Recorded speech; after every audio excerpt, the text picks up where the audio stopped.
everyone, welcome you all to BioSchool. This is your educator Gayatri. Hope you and all of your family members really doing great in this situation. So today's video, it is all about one of the most important prestigious national level examination for those who wants to do PhD or lectureship. Yes, you all are right. This is all about CSIR NET examination. CSIR NET examination has a huge syllabus. I'm not telling this to scare you. If you have a positive attitude, passion, depth knowledge on the subject, then definitely you can clear this examination. So, to crack this examination, not only the hard work, smart work is also required. So, in this video, I will tell you what are the important topics we should not miss from Unit 5, that is Developmental Biology. So, guys, please do watch the video till the end. So, this is the syllabus for Unit 5, that is Developmental Biology.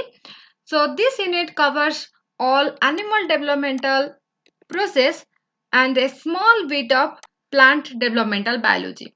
This is really a very important unit. You should not skip. So you can expect at least 30 marks from this unit. If you prepare well, then definitely you can attend about 90% of the questions. So let's see what are the important topics from this unit. First, you should focus on the important terminologies such as potency, commitment, induction, competence, cytoplasmic determinants, morphogenetic gradients, differentiation, and determination. In-depth concept with reference to different developmental processes. Next, what is specification and types of specification such as autonomous specification, conditional specification, regulative specification with examples. Then the third point, this is gametogenesis and fertilization process. So in fertilization process, you have to cover both the sea urchin as well as mammals. Here you have to read slow block to polyspermy, fast block to polyspermy, acrosomal reaction, translocation. Then the fourth one, types of eggs and various cleavage patterns. Examples of organism in which it takes place. Okay, not only just read the cleavage patterns, just remember the in which organism which patterns of cleavage takes place. Okay, then the gastrulation, axis formation in sea urchin, C. elegans, amphibians. In amphibians, the important topics are sperm and organizer, the role of beta-catenin, nodal, BMP, also axis formation in cheek and mammals. You know, I have covered almost all the topics from developmental biology with solved previous year questions. So it will really be very helpful to you all. And let's see the other important topics. Drosophila developmental stages. So here you have to focus on maternal and the zygotic genes involved with the detailed process and function. Then the limb formation, tetrapod limb development, regeneration in amphibians, and this is really very important. Vulvar development in C. elegans, then eye induction in vertebrates. In this unit, the most important topic is Drosophila developmental stages and all the maternal zygotic genes involved in this process. And the other one is vulvar development in C. elegans. So this is the from the animal developmental process. Now we'll see what question we can expect from plant developmental process, that is all about double fertilization, leaf development, meristems and their transition to flowering, and the very important point is ABC model. Okay, here you have to remember the genes.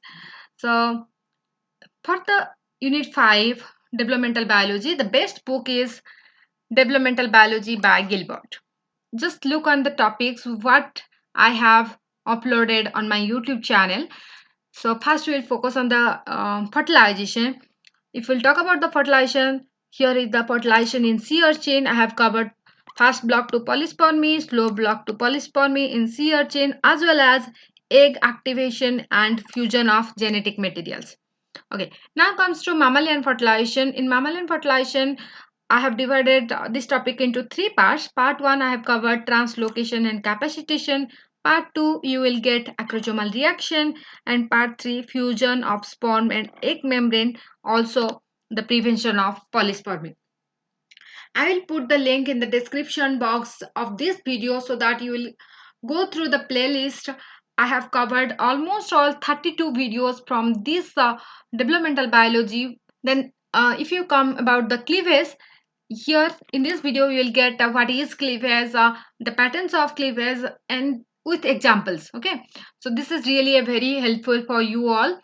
Then the gastrulation. Okay, similarly, like that of the cleavage, I have covered the gastrulation, the types of the gastrulation, and in which animal it takes place in details about it. Only mammalian development. This one is really a very important topic.